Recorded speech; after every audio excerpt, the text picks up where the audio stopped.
All right, joining us now, Mike Rowe Works Foundation CEO. Mike Rowe, I'm so glad you're here today, sir. We're not going to ask you about unionizing basketball teams, okay? But this is a fascinating thing to me. But we are talking about unionizing college basketball teams. It seems like the union moment is sort of happening again. And I'm curious if you think that's more pro-worker or pro-politics. The only context I can really give you, Brian, during that story, and look, I do think it's super interesting. Personally, if people want to join a union or form a union, I got no truck with that.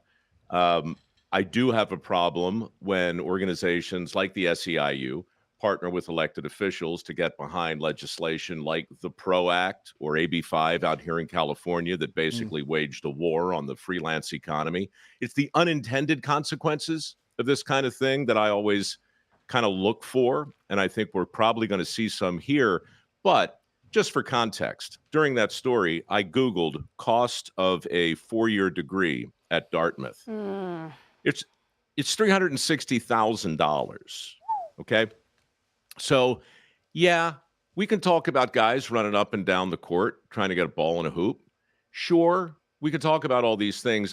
I do think it's kind of interesting. But for me, the big story, oh my God, $360,000 for the average kid who's not trying to get a ball through a hoop. He's just trying to get an education, and he's going to start his or her career. 350 grand in the hole. Yeah. That's a hell of a thing. Can you weigh in with us on the minimum wage debate? There was a big story that a big Newsom donor over at Panera did not get included in the $20 minimum wage in California because Panera is classified as a bakery after a lot of criticism. He then came out and said that he will be raising wages to $20 an hour, saying he'll be missing out on talent if he doesn't, to match everyone else in the fast food chain who now is legally required to pay $20 an hour. What do you think of this? Well, I think the market's a powerful thing. And if you're suddenly the only guy who isn't paying $20 an hour, and you're looking at a finite pool of people who want to work in the fast food industry, well, who's going to apply for a job with you, right? So they probably kind of had to do it. I thought it was a bad look for the governor. I think it's a bad look for Panera. But mostly, again, I'll come back to unintended consequences. Unions are fraught with them. Minimum wage is fraught with it. Rent control. There's always a price to pay for doing a short-term thing that looks and feels good to do and say.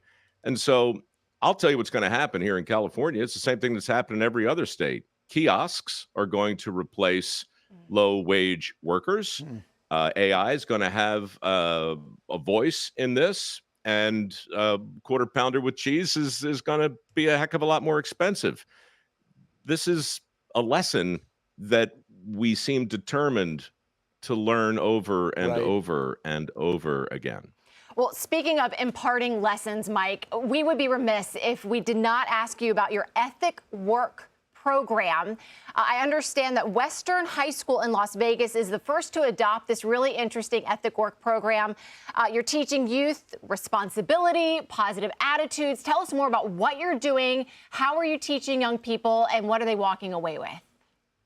Well, the Mike Rowe Works Foundation has been at it now for 16 years. We offer a couple $1 million every year in work ethic scholarships. A couple years ago, I thought it would be a good idea to get a work ethic curriculum into high schools so we can at least have a conversation about the benefits of showing up early and staying late and embracing a modicum of personal responsibility, delayed gratification, positive attitude, and work ethic, right?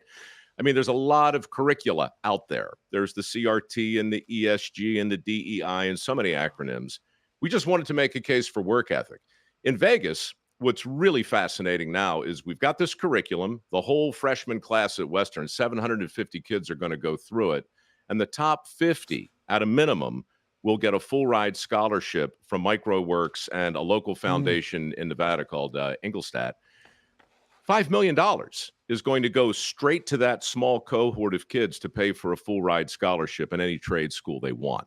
So what we've done finally is link work ethic with a scholarship program in a way that I hope is going to help close America's skills gap, which is wider than it's ever been. Love it, Mike. Now, when I think Vegas, I don't often think work ethic for me, but I love what you're doing at that high school, and I hope it succeeds in profound ways. Mike Rowe, thanks for being with us today. Good to see you.